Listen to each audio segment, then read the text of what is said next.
नमस्कार। तो वीरवार का दिन है। तैत्तिरीय उपनिषद हम लोग पढ़ रहे हैं। इसके अभी तक हम भृगुवल्ली के 2 अनुवाक पढ़ चुके हैं। आज हम तीसरा अनुवाक पढ़ेंगे। देखते हैं इसमें भृगु ने क्या किया। आइए पहले इसका मंत्र पढ़ लेते हैं।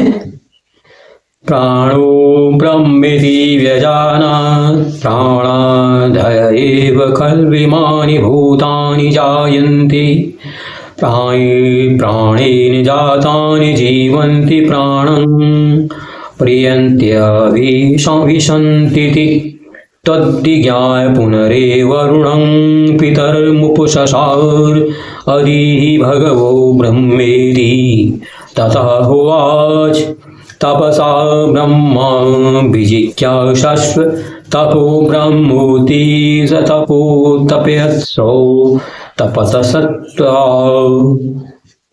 इसका भावार्थ है, भृगु ने पिता के अनुसार उपदेशानुसार तप के द्वारा निश्चय किया कि प्राण ही ब्रह्म है। उन्होंने सोचा, पिताजी द्वारा बताए गए ब्रह्मा के लक्षण प्राण में पूर्णतः पाए जाते हैं। समस्त प्राणी प्राण में उत्पन्न होते हैं, अर्थात एक जीवित प्राणी उसी के सदृश दूसरा प्राणी उत्पन्न होता प्रत्यक्ष देखा जाता है तथा सभी प्राणी से जीते हैं। यदि श्वास का आना जाना बंद हो जाए, यदि प्राण द्वारा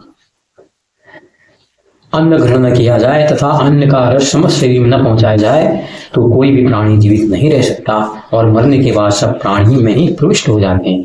यह प्रत्यक्ष देखा जाता है कि मृत शरीर में प्राण नहीं रहते, अतः निसंदेह प्राण ही ब्रह्म है। यह निश्चय करके वे पुनः अपने पिता वरुण के पास गए। पहले की भांति अपने निश्चय के अनुसार उन्होंने पुनः पिता से अपना अनुभव निवेदन किया। पिता ने फिर भी कोई उत्तर नहीं दिया। उन्होंने सोचा कि यह पहले की अपेक्षा तो कुछ सूक्ष्मता में पहुंचा है, परंतु अभी बहुत कुछ समझना शेष है, अतः उत्तर न देने से अपने आप इसकी जिज्ञासा में बल आएगा, अतः उत्तर न देना ही ठीक है। पिताजी ने अपनी बात का समर्थन न पाकर भृगु से फिर उनसे प्रार्थना की, भगवान यदि अब मैंने ठीक न समझा तो आप ही कृपा करें, मुझे ब्रह्म का तत्व समझाइए। तब वरुण ने पुनः वही बात कही, तू तप के द्वारा ब्रह्मा को जानने की चेष्टा कर। यह तप ही ब्रह्मा है, अर्थात ब्रह्मा के तत्व को जानने का प्रधान साधन है। इस प्रकार पिता की आज्ञा पाकर भृगु ऋषि फिर उसी प्रकार तपस्या करते हुए पिता के उपदेश पर विचार करते रहे। तपस्या करके उन्होंने क्या किया, यह अगले अनुवाक में बताया जाएगा, चौथे अनुवाक में। देखो यहाँ पर हम लोग भी क्या करते हैं, हम लोग पूजा पाठ करते हैं घरों में, सोचते हैं इसी से ब्रह्म मिल जाएगा। हम लोग थोड़ा, किसी ने कहा कि भैया वो मंदिर में बड़ी सिद्धि मिलती है, तो हम वहां चला जाते हैं, वहां दीप बत्ती कर देते हैं, वहां पूजा पाठ कर देते हैं, तो हम सोचते हैं शायद इससे सिद्धि होगी। फिर कोई कहता है वृंदावन में एक स्वामी जी रहते हैं, उनके पास ले जाओ, वो ब्रह्म का रास्ता दिखाते हैं। फिर कोई कहता है नहीं, आपको 4 धाम करने पड़ेंगे, वहां जाना पड़ेगा, आपको तीर्थ करना पड़ेगा, वहां जाकर आपको ब्रह्म मिलेंगे। लेकिन ये जो यहाँ पर भृगु के पिता हैं कि ये धीरे धीरे कम से कम, क्योंकि जिज्ञासु है, ये जानने की स्टेज में है, जानना चाह रहा है क्या है क्या नहीं है, तो इसके समझ में आ रहा है। तो जिस तरह से ये फिर अन्न से अब प्राण में आ गया है, फिर इसको आगे ही पता लगेगा कि ब्रह्म असल में क्या है। इसीलिए उन्होंने कोई जवाब देना ठीक नहीं समझा, तो उन्होंने कहा कि अभी तुमको भृगु, तुम्हें अभी और तपस्या की जरूरत है, इतनी जल्दी उद्विग्न मत हो।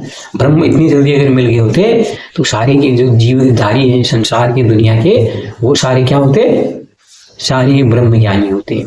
तो इसलिए इसको इतनी जल्दी आसानी से समझा नहीं जा सकता है। जैसे तुम समझ रहे हो, तुमने लगाया हाँ ठीक है, ये बात सही है कि प्राण से ही सब कुछ है, प्राण से ही देह चलता है। प्राण रहने की इंद्रियां जागृत रहती हैं, प्राण जब निकल जाते हैं इंद्रियां भी फिर निष्प्रभावी हो जाती हैं। न फिर जीवा में स्वाद आता है, न हाथों में पकड़ आती है, न आंखें फिर देख पाती हैं, न जो मन है वो सोच पाता है, वो सोचने की क्षमता भी खत्म हो जाती है।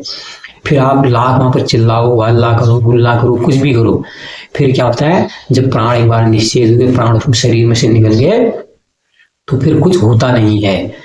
तो कुछ अर्थ में भृगु के पिता जो कहते हैं वरुण, वो कहते हैं ये कुछ तो आगे बढ़ा है, लेकिन कह रहे हैं बेटा इतनी जल्दी ये चीज समझ में नहीं आती, तुम आगे और तब करो, जानो कि ब्रह्म क्या है। तो ये थी आज की तृतीय अनुवाद चर्चा अगली चौथी वाक्य से अगले हफ्ते करेंगे। धन्यवाद, बहुत बहुत नमस्कार, आपका दिन शुभ हो।